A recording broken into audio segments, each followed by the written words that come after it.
Amélie Nothomb et son majestueux chapeau.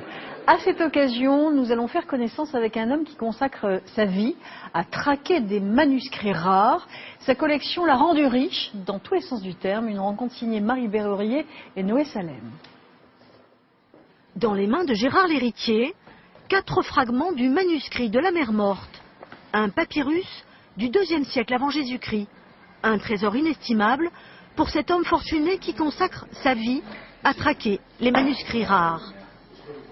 J'ai attendu ça pendant 25 ans. Et quand on m'a parlé qu'il y en avait 4 de disponibles, j'ai cru tout de suite au miracle.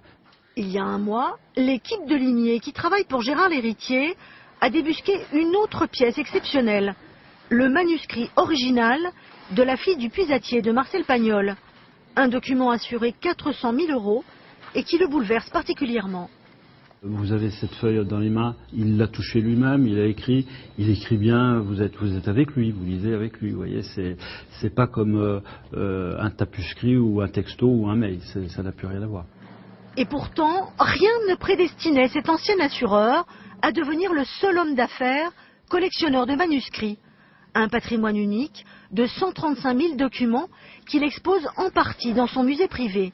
Ici, on trouve aussi bien les lettres d'amour de Piaf que le cessez-le-feu du général Eisenhower ou le testament politique de Louis XVI. C'est un document exceptionnel puisqu'il est de la main du roi, c'est son dernier écrit de sa main.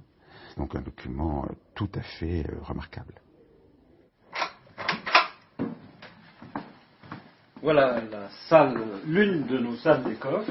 Comme il n'y a pas assez de place dans le musée, une grande partie du trésor de Gérard l'Héritier se trouve ici, derrière des portes blindées. Car aujourd'hui, cette collection a une grande valeur. Elle est assurée actuellement par les Lloyds de Londres pour 850 millions d'euros. Parmi les stars de la collection, ces albums de photos prises en 1914 par un abbé brancardier rescapé de la guerre. Des images inédites qui seront exposées dans quelques jours au musée des lettres et manuscrits. Le temps, Fabienne, alors, il pleut ou il neige et est en